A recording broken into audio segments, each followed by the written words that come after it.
I think that nobody thinks that it will touch them. I certainly never thought so. So don't be fooled by the fact that there is no history in your family. In my family, there was never a breast cancer history, let's say. You still need to do your regular checkups and the screenings as recommended by the country that you are living in, and just take it seriously. And I think it should be taken as women as a form of empowerment. Instead of being scared about it, to say, okay, I'm taking charge, I'm doing this proactively. And we do know, that there is no better way than, early detection. That's really your best card to play. So take it seriously.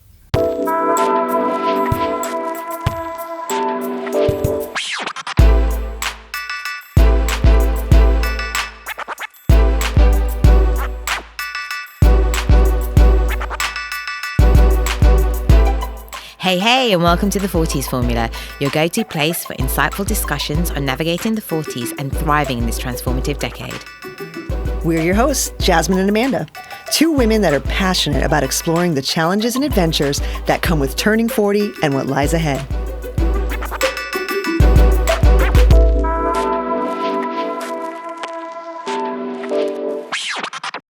Hi, Isabel. Thank you for joining us on the show today. We're really excited to have you here and to listen to your story.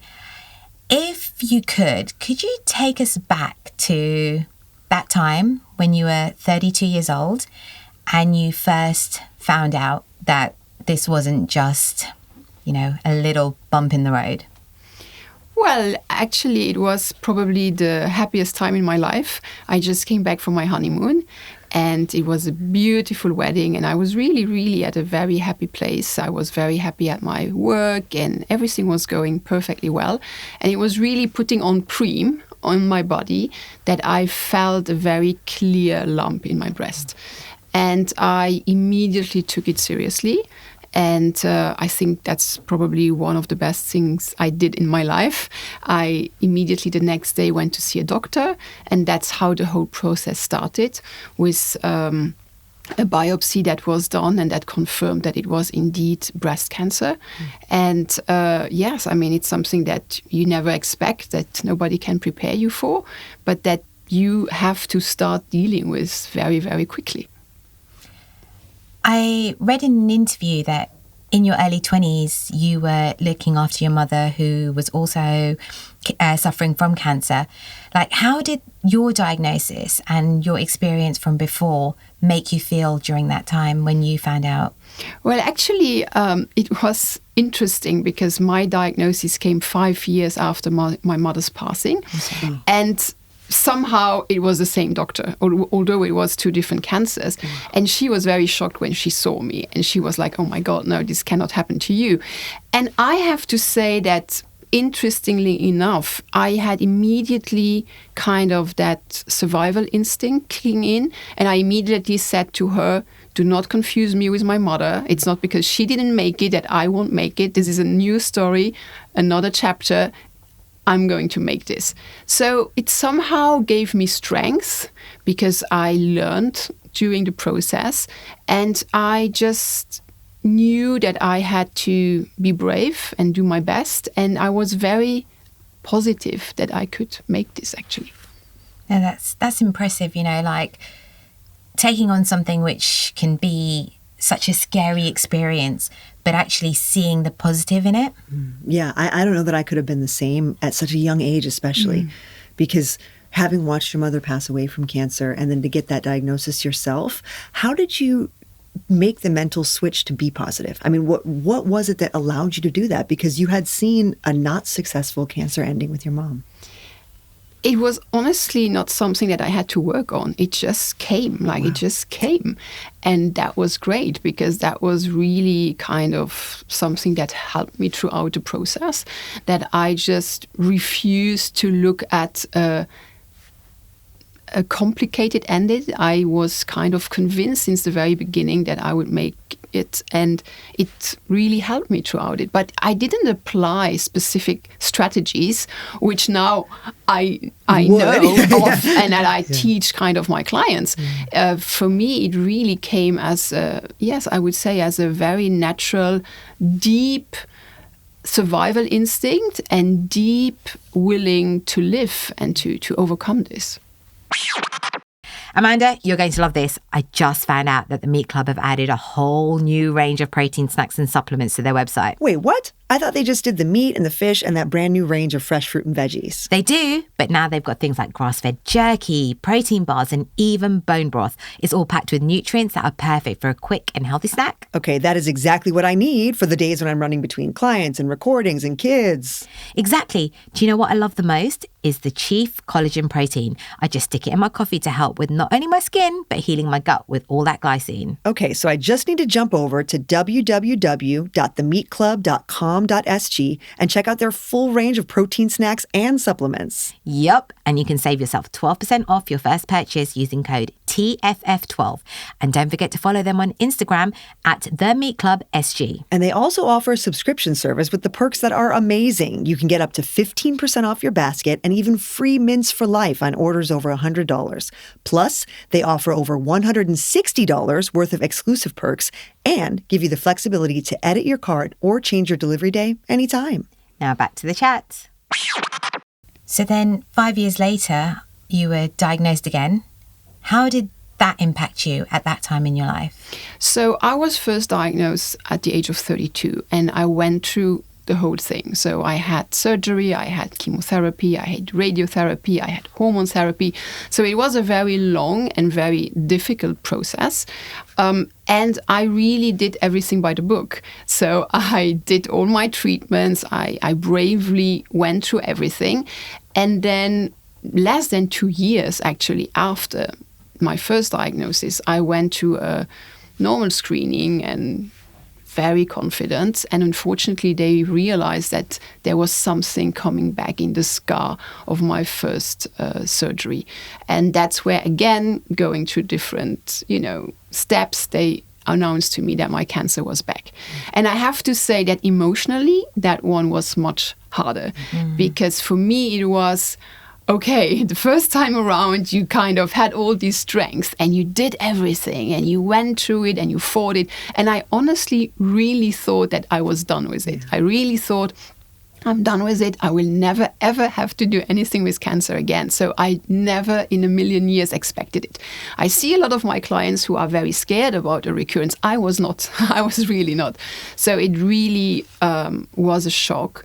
And I would say that this time the fear was much more intense. The first time I kind of dealt with it very well. This time I felt for the first time this fear of death, like, oh, maybe I'm not going to make it because, how can I be here again? But then again, I think that I have this innate ability to quickly move from problem to solution solving. So I really kind of, put the problem on the side and focus on solutions. Okay, what can I do right now? And I get very quickly into action mode. So, okay, what can I do? What is the next step? Give me a plan. And again, that helped me quite a bit. But this time I had to work much more on my emotional well-being than the first time around. Amanda, I'm going to be honest with you. Sometimes my kids just don't poo. For real, I actually hear you. With 2 little ones and a baby, the poop situation around our house is very, very real. But since we started taking Probiotic Plus Base from Akizi Wellness, it's actually gotten a lot better. Probiotic Plus Base is such an easy way to get 10 probiotic species and a good hit of prebiotic fiber into your entire family's diet. And you can sprinkle it on yogurt, mix it into cereals, and even combine it into infant milk products. Yeah, when my son transitioned onto formula and had some weird tummy troubles, it was a lifesaver. And to be honest, for me, I don't mind taking a spoonful of it right into my mouth when I'm pressed for time. We all love a quick fix that actually works, right? That's why we're offering our lucky Singapore listeners 15% off and free shipping all Akizi products with code Forties on AkiziWellness.com. That's Akizi Wellness, AKESI Wellness.com to get a great deal on an easy gut health solution for the whole family. And now, back to the show. And I think that probably makes you a better coach because of it, right? Because now you know both perspectives. You know let's take care of this, let's take charge and move forward. And then you also can relate to the I'm terrified this is really happening to me, right? Yes. And I think that probably, for the silver lining of the double cancer diagnosis is at least you can see several perspectives in the clients that you work with. Definitely. And I think that's the best thing you can do as a coach, to be able to put yourself in their shoes, to be able to coach them in a very non-judgmental way, and to kind of be able to relate to what they are experiencing. And yeah, it did make me, see the whole spectrum. And I always say that, one of the reasons I decided to become a coach is that I said, I just need to make something positive and constructive out of this.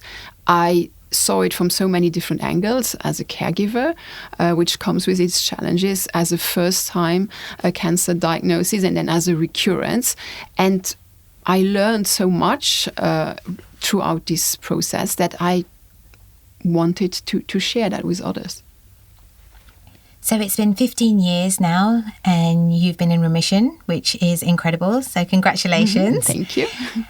What sort of lifestyle changes have you implemented over this period to sort of help support you along the way? So I think that it's really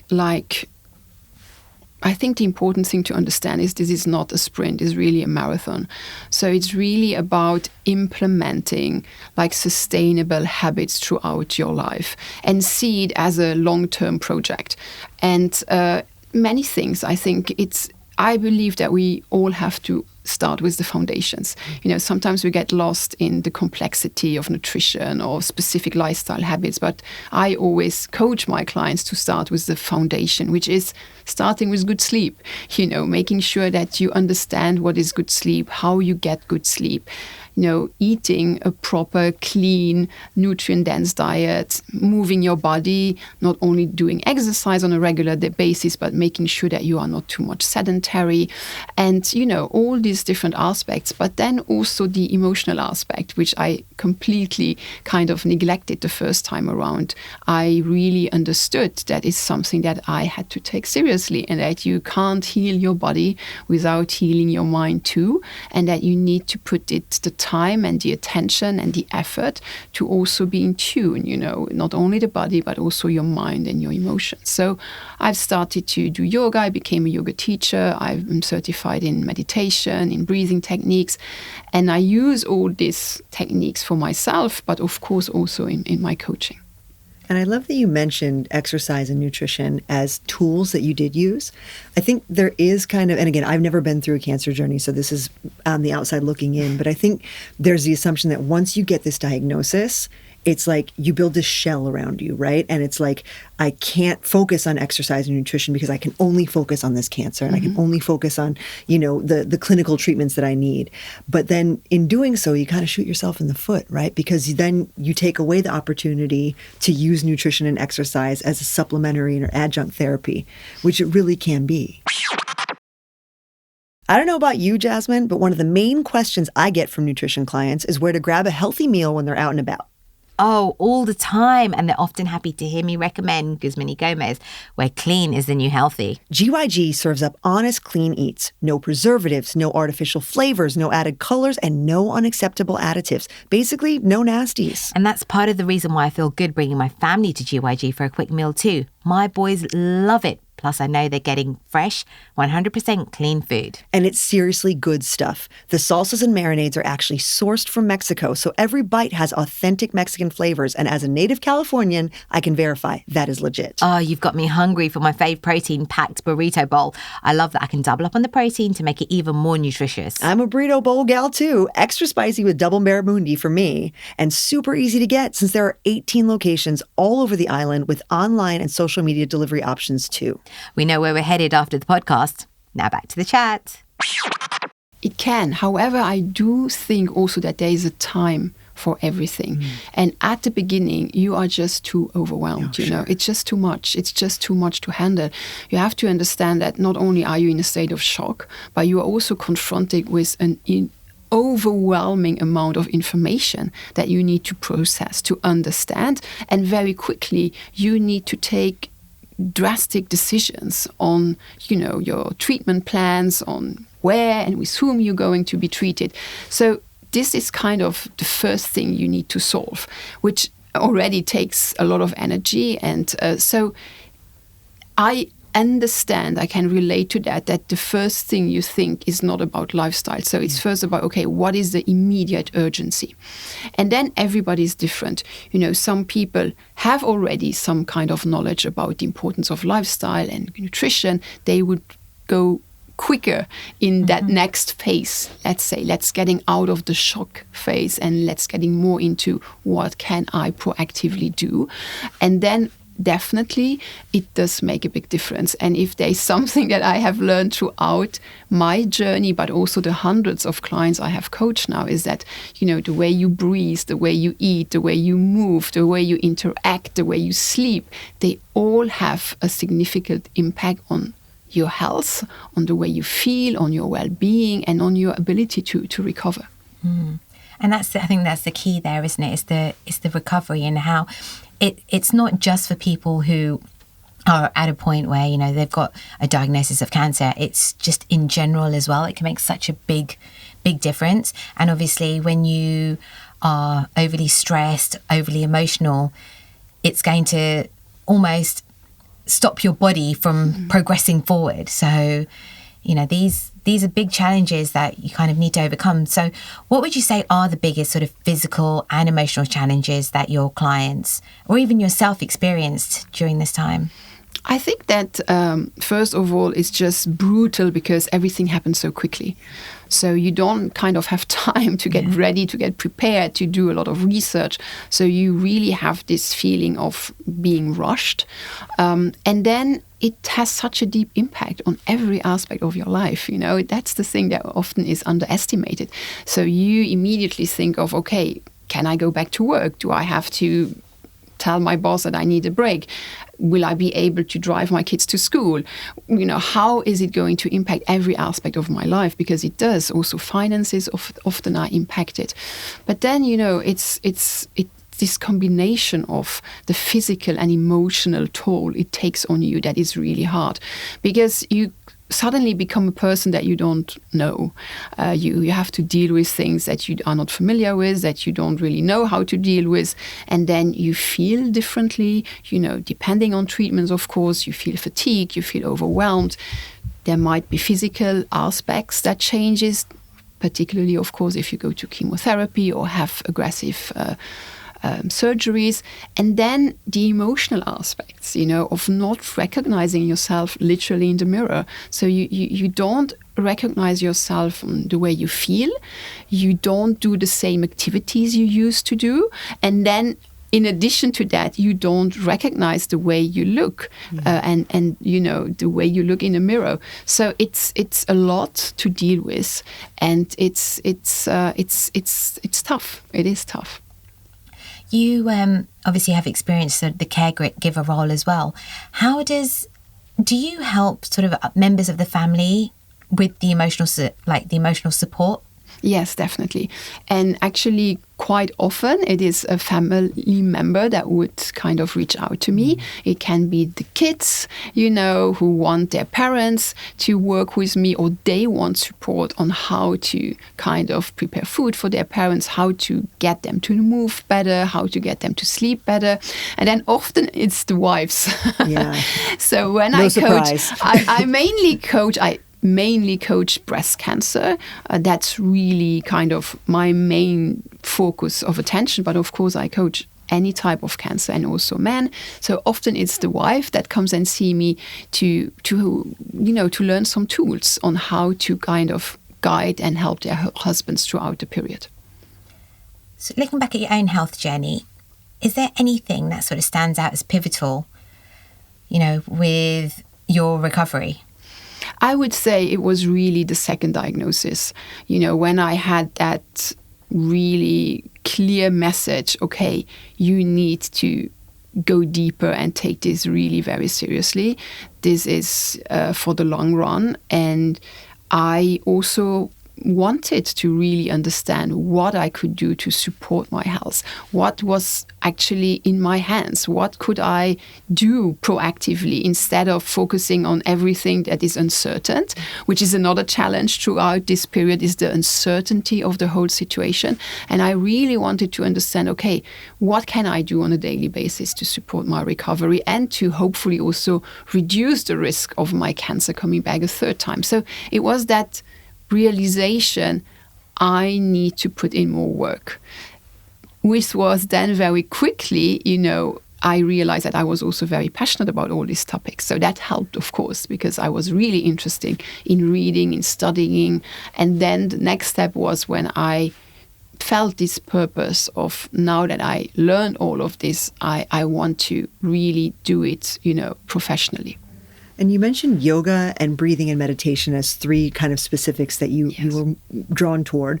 What in nutrition did you change? What about your eating habits did you do differently?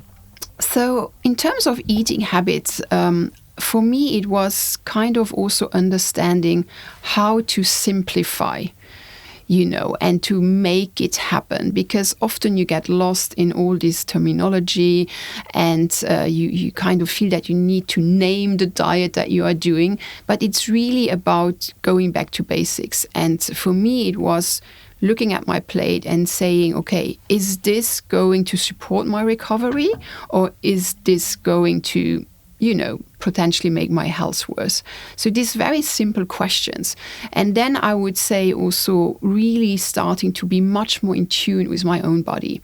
And that's something that I always suggest everybody to do, to really kind of listen and feel your body with what you eat. So how does that make me feel? Does that make me feel tired? Does that make me feel bloated? Does that make me feel better at night or not?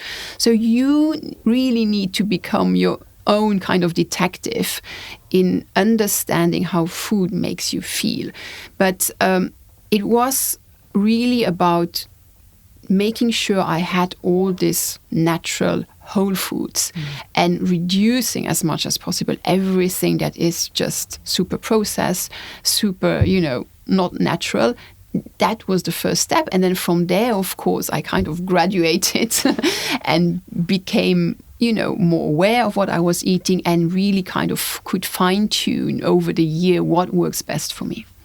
What was it about sort of lifestyle changes, nutritional, sort of meditation, all of the stuff that you were implementing that made you use that as a tool with your recovery, as opposed to just saying, right, I'm going to get the chemo done, I'm going to have radiotherapy, and I'm going to focus just on the medical intervention? Like, what made you realize that actually there was more to it to help you get through? Well, I would say that because the first time I only focused on medical treatments. So I said this was clearly not enough.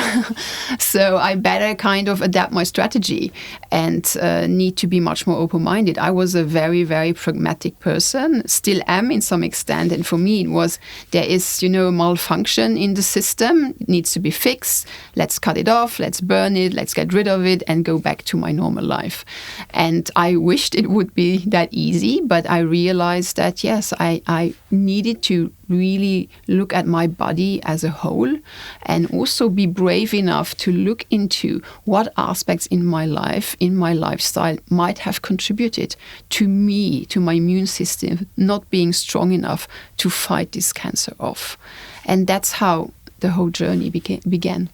What have been the biggest changes you've made since before the diagnosis to where you are now?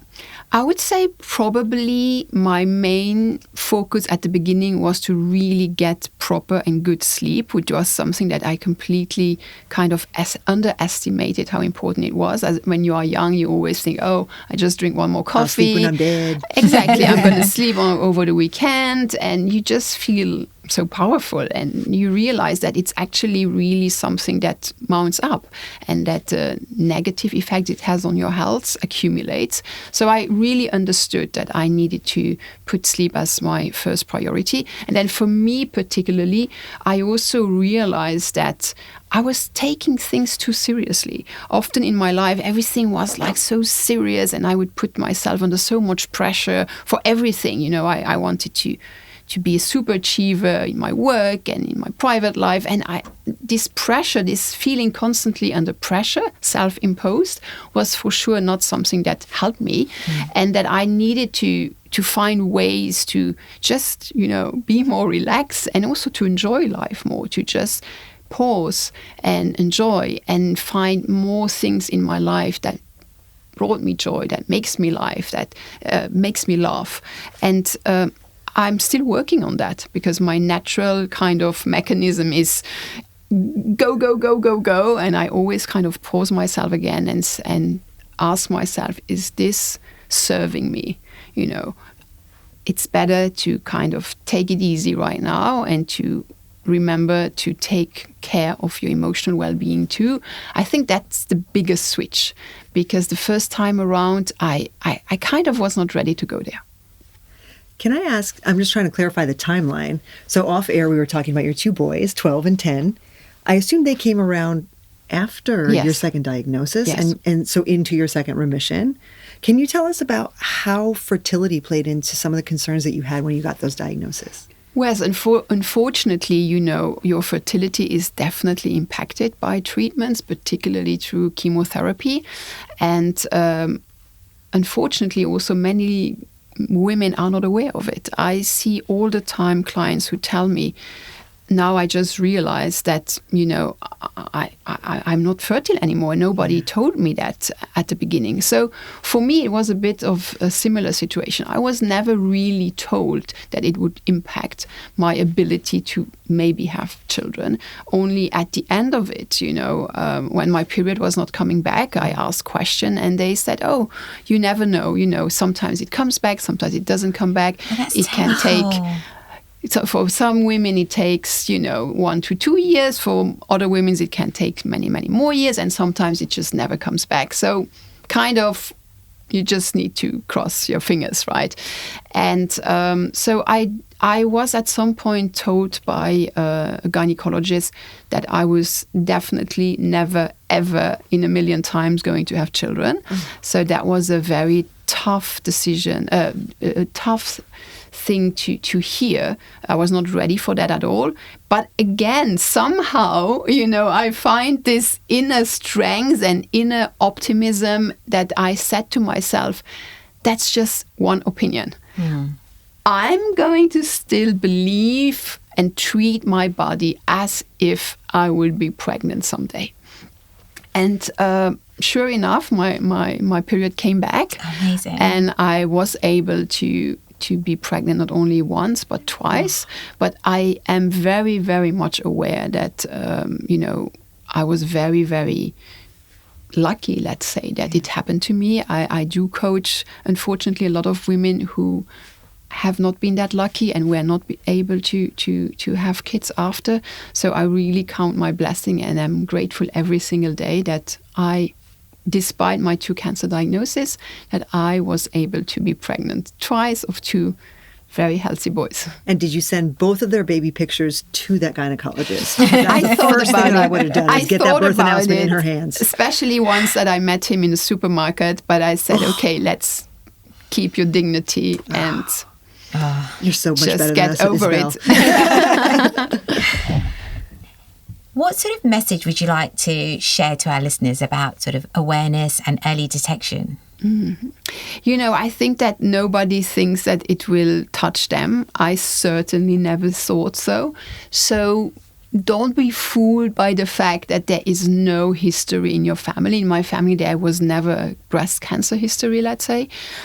You still need to do your regular checkups and the screenings as recommended by the country that you are living in, and just take it seriously. And I think it should be taken as women as a form of empowerment. Instead of being scared about it, to say, okay, I'm taking charge, I'm doing this proactively. And we do know, that there is no better way than, early detection. That's really your best card to play. So take it seriously. Yeah, that's great. And I think, I think more people need to sort of know that it's very normal to check and feel and be aware of your body, because a little lump, it could be nothing, but it could Yes. also be something, you know. And you mentioned, about where you are in the world and that country's regulations. I was reading yesterday that 1 in 7 women in the UK are going to see a breast cancer diagnosis at some point in their lifetime. Can you talk us through where you were when you got your diagnosis? Yeah, so I was in Luxembourg. So I was born and raised in Luxembourg, and I was living there, and nobody ever told me to touch or feel my breasts. So I felt it because by surprise and because I was just putting a cream on my body. But it's something that I really try to share and shed awareness around, that we should all be looking at our breast, touching our breast, feeling them, because the more you are familiar with the way your breasts look, the way they feel, the more you will notice any change. And also, it doesn't mean that it's something bad. A lot of women have changes throughout their menstrues and throughout their life.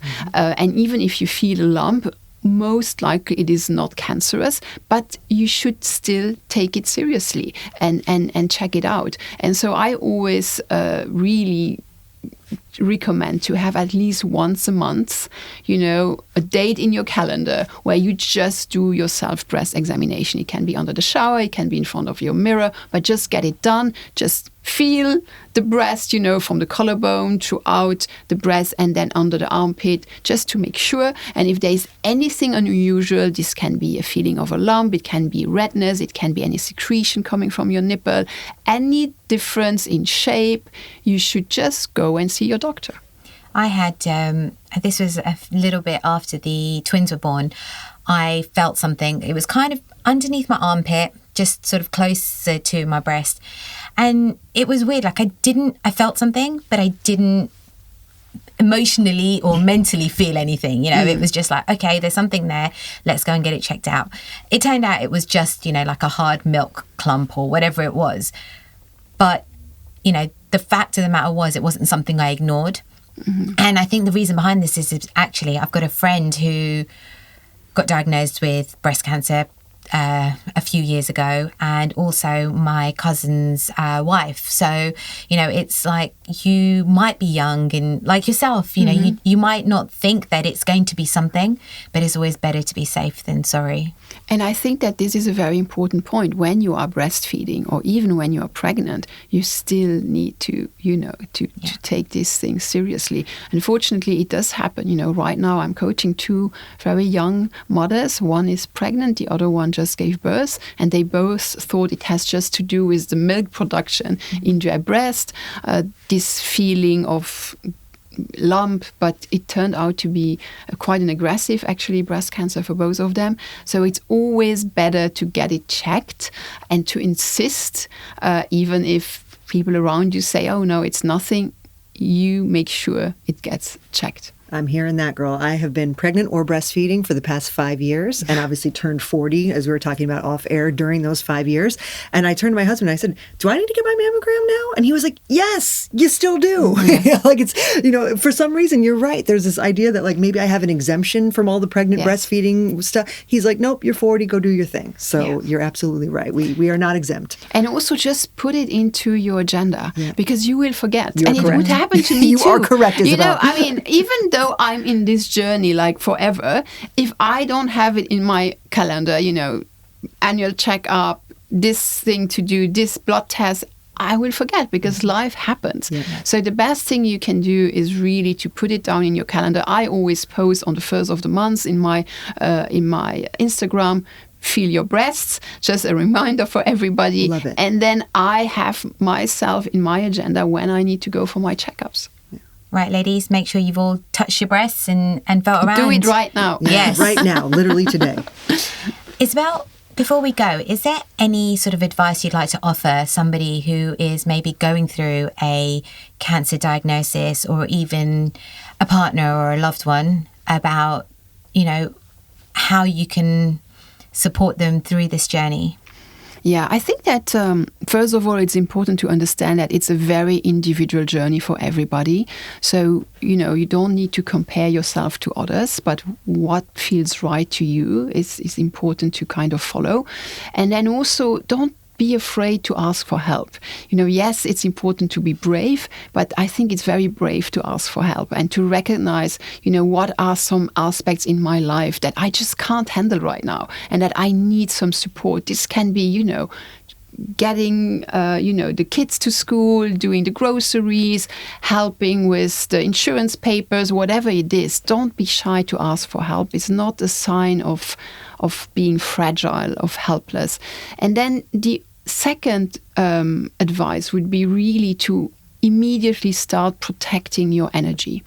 So a lot of energy will be required throughout the process. It is a tough process. It demands a lot of strength, a lot of energy, a lot of kind of, self-doubt and certainty. So you need, from day one of diagnosis, really protect your energy. Make sure you set healthy boundaries with your family, with your friends, at work, so that you really can focus on healing. And I guess, the asking for help is also another way of protecting your energy. Yeah, because if you don't ask for help, you're going to overstretch yourself mentally, physically. Yeah. So, and this, protecting your energy, I think that's just... it's finite, right? Like you said, and little tasks that don't seem such a big deal, taking the kids to school, going through the insurance papers. But if those chip away at this finite energy that you have, over time, it's going to cause you a lot more distress. That's great, really great advice. Exactly. And also, again, it is a marathon, It is really a long journey. And something that I also always say is that, cancer diagnosis doesn't stop when treatment ends. It's still many years of recovery, of going through the checkups. So it's really, a period where you need to learn to focus on your health. You need to learn to prioritize yourself without feeling guilty. And it's the best thing you can do for your loved ones. And I guess, if you fall back into bad habits, then there's always that risk that, you're not looking after yourself and you're not helping sort of with the long-term marathon. Yes, but there is also always a certain aspect of denial, because kind of going back to what you did previously or not asking for help, it's a way of telling yourself, everything is fine. This is not happening to me. This is actually not really happening, and I deal with it and everything is fine. So it's also sometimes kind of a mechanism that is used, but it's important also that people around you, tell you, it's okay to slow down. It's okay for us for help. It's okay not to feel this need of doing everything you did before. And with the support of people around you that give you that positive and constructive energy, it will make it much easier. Thank you so much for sharing your story with us and for your time here today at the Forties Formula. Thank you very much for allowing me to share awareness about breast cancer, and hopefully many women are going to check their breasts now. Thank you.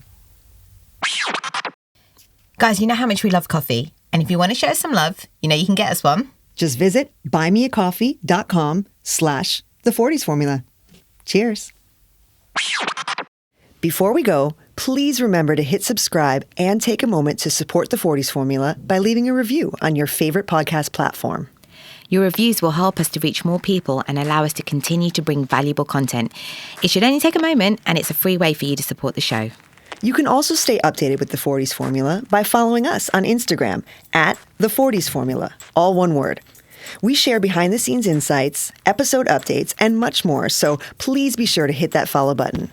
We appreciate your time and support. Thank you for being part of this community, and we'll be back next week for more empowering conversations with inspiring guests. Bye.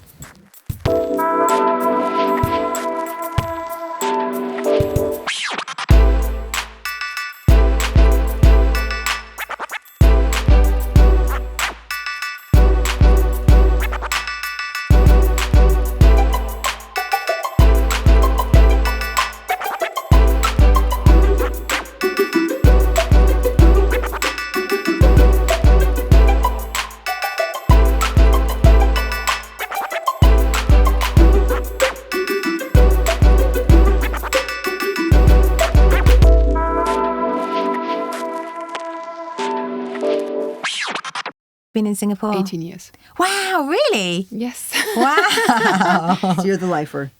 Yeah, I think we are here to stay. Yeah. Yeah.